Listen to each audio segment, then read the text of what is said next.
Okay, hello. I'm Chase Dorsey, and I'm here with my roommate, Adam Newcomb. He's also on the baseball team with me. What's up? Okay, we're going to talk about these questions and have a good conversation here. Okay, so in what ways does conspiracy thinking exhibit bad thinking, in your opinion? I think conspiracy thinking can exhibit bad thinking when it starts talking about like moral rights and wrongs. Um, Sometimes it could get into some topics that are a little touchy and aren't always like to be talked about. But sometimes there's also some of the most interesting things. So Yeah, I agree. I think conspiracy theories are in good fun, and they don't have any harm for the most part. But when it gets to like involving a certain group of people or something like that, where it could become dangerous because it could turn into hate or whatnot. yeah. Yeah, Also, like when it gets real, like it's good fun to yeah, think about it, but like if it yeah, actually ends up being true and it's something bad like that, yeah. it can get scary. Definitely, definitely.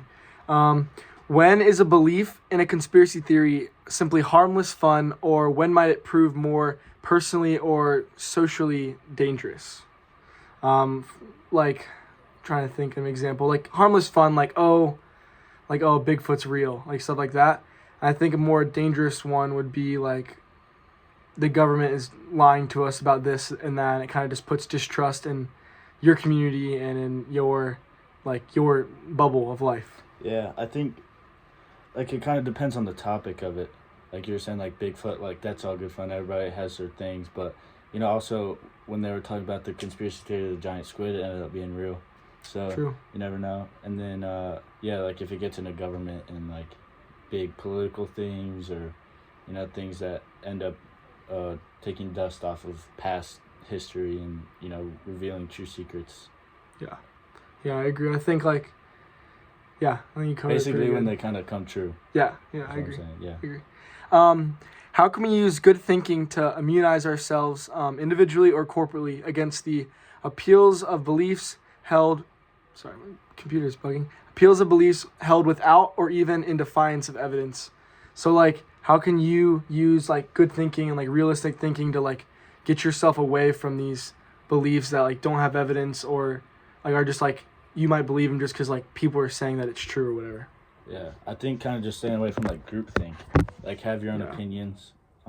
If you just believe everything everybody says to you, or just you don't have your own opinions, you're just one of the crowd. Don't be influenced as much by your peers. I agree. Along those lines. Yeah, definitely. Yeah, don't just like agree with it because everyone else agrees with it. Like, yeah, you gotta make sure that like it actually has like support and actually is like true. Yeah, and also having like your own original ideas. Mm-hmm. Like it may be a good topic or something, but come up with your own thoughts about it. Yeah, yeah, definitely do your research. Yeah. Um, in what sense can someone who holds a conspiracy theory aptly claim that he or she has knowledge of the claim involved in the theory? So basically, someone who like how can they claim that they have this knowledge or like how can they because it's not necessarily proven true, but how can they have that if it's not necessarily like Their credit. yeah. Yeah. Okay. I don't know. I feel like it depends on the topic and like your past knowledge of it. I mean, I guess that's kind of stating the question, but Yeah. um, like if someone says they have knowledge of Bigfoot and they say they can have like multiple sightings and have evidence of what happened, like, and they have stories to back it up rather than just just they think it. Yeah. Yeah, I think a big thing, a big good example is the fake moon landing conspiracy.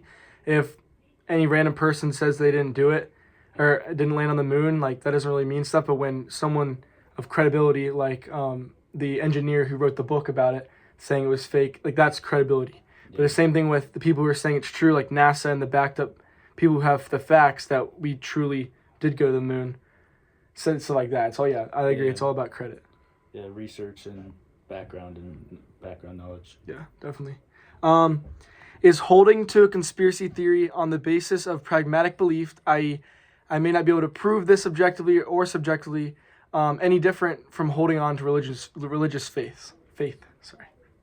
So like believing in a religion the same like believing in something the same way you believe in a religion. Like you may not have direct proof, but you have like belief in that kind of sense. Um, I think to an extent, like I feel like a conspiracy theory may not change your life, or not Yeah. but it may not be what you strive to be. I feel like religion can be like a push to be a type of person, but this would just be like proof or maybe sense of purpose almost of like if say you're like in the research and development field or something like that, and your objective in your career is to research these things that have happened, then that gives you a sense of purpose, but it's not like striving you to change or form to some sort of way. I agree. I don't think you should. I mean, I feel like religion is a very important part of people's lives, and like you base your moral compass around your religion most of the times. I don't think that a conspiracy theory necessarily should like change your moral compass on how you treat people. But at the same time, I believe that there's many like religious pieces of evidence too why people believe, not just because there's hearsay of this is why you believe. Like the people have like things rooted, whether that's their family believes in it or they have done their research and they find that there's like actual hard evidence that the religion was here. Yeah. And our last question: how might holding to conspiracy theories constitute not just an epidemic but a moral wrong? So like, how can that be? How can like holding on to a conspiracy theory cause like problems in the world and like cause you to be thinking wrong and like doing wrong to others?